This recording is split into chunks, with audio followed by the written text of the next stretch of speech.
tema, el coronavirus. Para tener más conocimiento sobre las implicancias de entrar en la fase 4, vamos a tomar contacto con Cecilia Vizcaya, infectóloga de la red Christus UC. Doctora, ¿cómo está? Muy buenas tardes.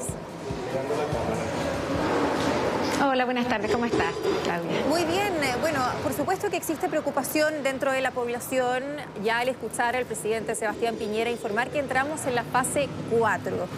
Esto, imaginamos, tiene que ver con el número de contagios que prácticamente se dobló en un día, pero también con el esfuerzo que tienen que hacer por parte del personal de salud en cuanto a la habilitación de camas y a las medidas de resguardo también que tiene el personal médico, que está muy expuesto.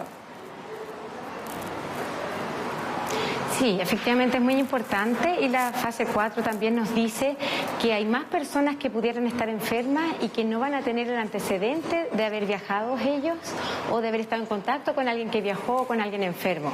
Entonces tenemos que estar más atentos y pendientes para encontrar a los pacientes que pudieran estar con la infección y no tener estos antecedentes que ya estábamos acostumbrados a manejar. O sea, básicamente ser responsables, porque hemos visto casos de personas que no han cumplido con la cuarentena y que generan, por supuesto, que la red o las personas que la rodean se puedan contagiar y tengan que quedar en cuarentena también. O sea, básicamente es un llamado al autocuidado, pero también a pensar en el resto.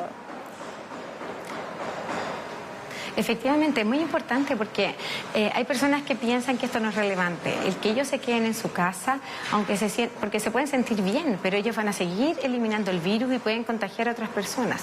Se sabe que este virus es tan contagioso que una persona contagia entre 2 y 5 personas. Por lo tanto, el no quedarse en la casa significa que vamos a seguir propagando esta enfermedad y es posible que tengamos un pic demasiado grande que nos cueste poder atender a todos los pacientes. No queremos llegar a una situación como la que ha tenido Italia, por ejemplo, en que no le caben los pacientes en la UCI, que no tenemos suficientes ventiladores mecánicos y han ido muriendo muchos ancianos y gente mayor porque no tienen cómo tratarlos. Nosotros no queremos llegar a eso. ¿Cómo cree usted que reaccionaron las autoridades en nuestro país? ¿Se tomaron las medidas preventivas a tiempo? ¿Fuimos muy reactivos? Este fin de semana, por ejemplo, el ministro de Salud primero establece que no era necesario suspender las clases. Horas más tarde dice que efectivamente era una medida que se debía tomar. Imaginemos la propagación de virus que hubiese habido si es que efectivamente se mantenían las clases. Lo que sucede es que no es fácil tomar estas decisiones también. El comité de expertos que asesora al presidente y al ministro también tenían sus dudas, porque no es llegar de un minuto a otro, suspender todas las actividades de un país en que viene todo el invierno por delante. Entonces tenemos que evaluar un momento cuánto tiempo vamos a necesitar suspender todo. Por otro lado, ustedes saben que tenemos niños que son más vulnerables, que necesitamos asegurar que tengan cómo recibir su alimentación, ver quién los puede cuidar en el hogar. En este momento hay muchas personas que tienen dificultades para poder cuidar a sus niños, y eso implica también que ellos no lleguen a sus trabajos. Entonces, toda una cadena que tenemos que manejar para poder hacer estos aislamientos que son tan importantes. Entonces, no es llegar y hacerlo. Ahora, yo creo que nosotros partimos antes que otros países de América, estudiando los viajeros que venían llegando. Igual estuvimos precavidos en forma más precoz, por lo tanto nos hemos ido enterando de los pacientes que tenemos porque estamos encima y probablemente hacemos más diagnóstico incluso que en otras partes. Esto nos permite tener más o menos una idea más clara de cómo está la epidemiología en nuestro país, y eso también va haciendo que uno poco a poco pueda ir tomando decisiones que incluso en distintas horas van pareciendo más razonables que en un comienzo, qué sé yo, uno va cambiando por eso mismo. Doctora, esta mañana los consultorios amanecieron atestados de gente que quería inmunizarse con la vacuna contra la influenza, tomando en cuenta la importancia de que no convivan el coronavirus y la influenza. Obviamente que tener la vacuna de la influenza no nos inmuniza frente al coronavirus, pero sí es importante que esas camas estén destinadas al coronavirus y no a los pacientes que tengan influenza. Sin embargo, el gobierno ha hecho un llamado a los adultos mayores a no hacer esas filas, a no permanecer en esos lugares sin ventilación, porque cada municipio les va a estar informando de lugares específicos y especiales para que ellos puedan ir a recibir esta vacuna.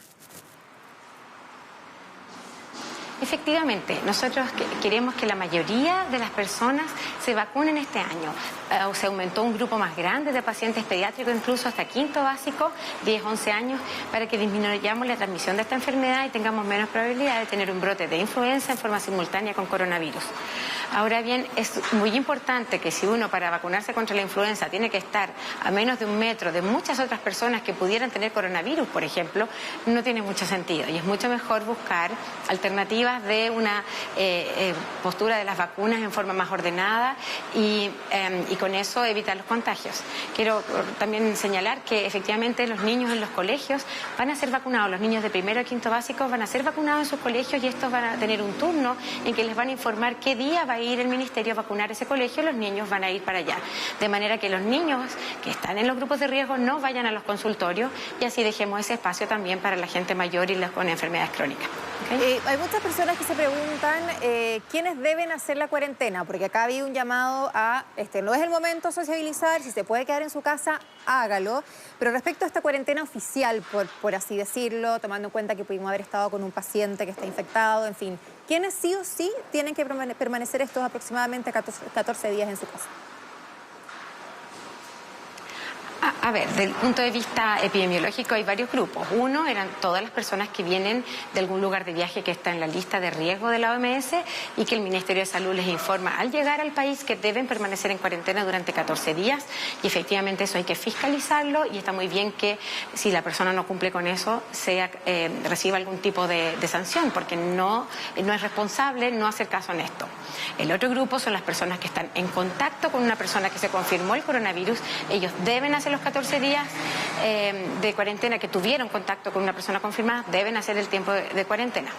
Ahora, después de la instrucción de ayer, todos los niños, adolescentes y universitarios que en este momento sus universidades y colegios les van a hacer clases por vía online, a distancia, deben permanecer en sus domicilios. La idea de hacer esto es que todos los jóvenes y niños estén en sus casas, claro, que no salgan, que no se junten con amigos, que no hagan juntas como les dicen ellos, para evitar el contagio. Todos ellos deben quedarse en su casa por 14 días. Sí, hay que ser responsables. Muchas gracias, doctora, por conversar con nosotros. Hay mucha gente que efectivamente tenía dudas al respecto. No, muchas gracias a ti. Hasta luego.